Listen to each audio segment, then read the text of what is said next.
How do you do? Ah, good evening. Good evening. Forgive my intruding. Tony, I want you to come home. Your mother is very upset. Very well, Father. Goodbye, Alice. Goodbye, Tony. I need hardly say that this is as painful to Mrs. Kirby and myself as it is to you people. I'm sorry, but I'm sure you understand. Well, yes. But in a way, no. Now, Mr. Kirby, I'm not the kind of person who tries to ruin other people's lives. But the fact is, I don't think these two young people have got as much sense as you and I have. Grandpa, will you please not do this? Oh, I'm just talking to Mr. Kirby. A cat can look at a kid, can't he? Do you want me to do that for you, Alice? No, thanks, Mother. You've got quite a while before the train goes, Alice. Will you send the cab to 761 Claremont right away, please? Thank you. Alice, Father. are you ready, Tony?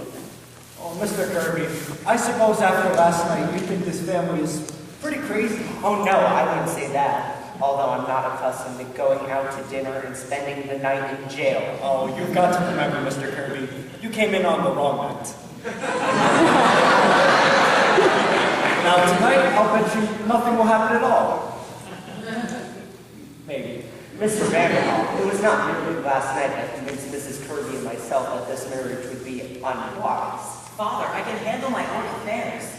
Oh, Alice, for the last time, will you marry me? No, Tony. I know exactly what your father's talking about, and he's right. No, he's not, Alice. Alice, you're in love with this boy, and you're not married because we're the kind of people we are. Grandpa. I know. You think the two families wouldn't get along. Well, maybe they won't, but who's to say that they're right and we're wrong? I didn't say that, Grandpa. I only feel Well, that... what I feel is that Tony is too nice a boy to wake up 20 years from now with nothing in his life besides stocks and bonds. How is that? Yes, mixed up and unhappy, the way you are. I beg your pardon, Mr. Vanderhoff. I am a very happy man. Are you? Certainly I am. I don't think so. Where do you think you get your indigestion from, Mr. Kirby? Happiness? No, sir. You get it because most of your time is spent in doing things that you don't want to do. I don't do anything I want to do. Yes, you do. You said that after a week in Wall Street, you're pretty near crazy. Why do you keep on doing it? Why do I keep on doing it? Why, that's my business. A man can't give up his business. Why not? You've got all the money you need. You can't take it with you. That's very easy for you to say, Mr. Vanderhoff. But I've spent my whole life building up my business. And what's it got you? Same kind of mail every morning, same kind of deals, same kind of meetings, same dinners at night, same indigestion. When does the fun come in? Don't you think there ought to be something more, Mr. Kirby? You must have wanted more than that when you started out. We haven't got much time, you know, any of us. What do you expect me to do? Live the way you do? Do nothing? Well, I have a lot of fun. Time enough for everything. Read, talk, visit the zoo now and then, practice my darts, and even have time to notice when spring comes around. I don't see anybody I don't want to. I don't have 6 hours of things I have to do before I get 1 hour of what I like in it. And I haven't taken bicarbonate of soda in 35 years. What's the matter with that? The matter with that, suppose we all did it. A fine world we have. Everybody going to zoos. Don't be ridiculous, Mr. Vanderhoff. Who would do the work? Well, there's always people that like to work. You can't stop them. There's inventions, and they fly the oceans. And there's people to go down to Wall Street, too, because they like it. But from what I've seen of you, Mr. Kirby, I don't think you're one of them. I think you're missing something. I'm not aware of missing anything. Neither was I, until I quit. I used to get down to the office 9 o'clock sharp, and no matter how I felt. Lately, I used to fear that I wouldn't get that contract. And I used to worry about the world, too. I got all worked up about whether Cleveland or Blaine was going to be elected president. It seemed awful important at the time, but who cares now? What I'm trying to say, Mr. Kirby, is that I've got 35 years that nobody can take away from me, no matter what they do to the world. Don't you see? Yes, I do see. But it's a very dangerous philosophy, Mr. Vanderhoff. It's un-American, and it's exactly why I'm opposed to this marriage. I don't want Tony coming under its influence. What's the matter with it, Father? The matter with it? Why it's downright communism, that's what it is. You didn't always think so. I most certainly did. What are you talking about? I'll tell you what I'm talking about. You didn't always think so because there was a time when you wanted to be a trapeze artist. Why don't be an idiot, Tony? Oh, yes, you did. I came across those letters you wrote your grandfather. Do you remember those? No. How dare you read those letters? How dare you? Why, isn't that wonderful? Did you wear tights, Mr. Kirby? I certainly did not. This is absurd. I was 14 years old at the time. And at 18, you wanted to be a saxophone player, didn't you? Tony! And at 21, you ran away from home because grandfather wanted you to go into the business. It's all down there in black and white. You didn't always think so. Well. I may have had silly notions in my youth, but thank God that my father knocked them out of me. I went into the business and forgot all about them. Oh, not at all, Father. Not altogether. You still have that saxophone in the back of your clothes closet. That's enough, Tony. We'll discuss this later. No, I want to talk about it now. I'm never going back to that office. I've always hated it, and I'm not going on with it. I think Mr. Vanderhoff is right. Dead right. And I'll tell you something else. I didn't make a mistake last night. I knew it was the wrong night. I brought you here on purpose. Tony, for heaven's sake! Because I wanted to wake you up. I wanted you to see a real family as they truly were. A family that loved and understood each other. You don't understand me. You've never had the time. I'm not going to make your mistake. I'm clearing out. Clearing out? What do you mean? I mean, I'm not going to be pushed into the business just because I'm your son. I'm getting out while there's still time. But Tony, what are you going to do? Oh, I don't know. Maybe I'll be a bricklayer. But at least I'll be doing something I want to do. That must be the cab. Tell him to wait a minute, Ed. Grandpa? Do you mind now?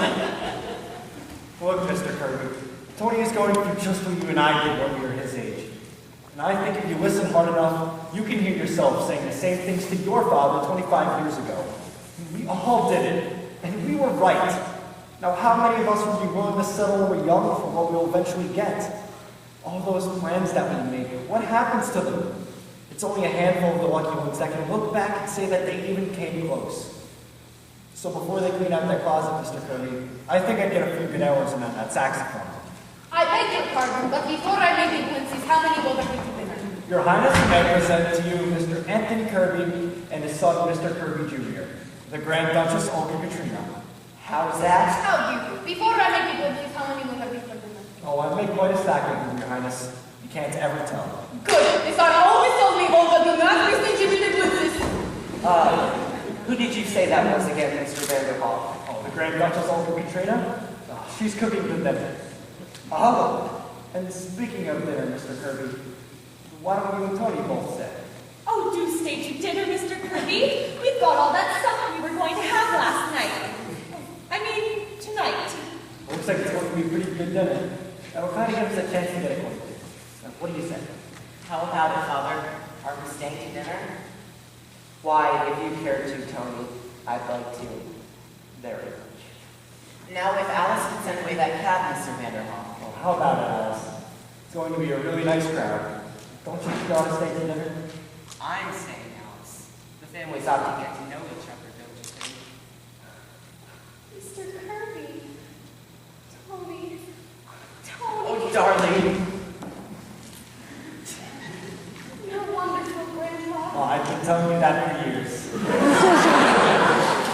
Here's a letter for you, Grandpa. It was in the icebox. Oh, let me see.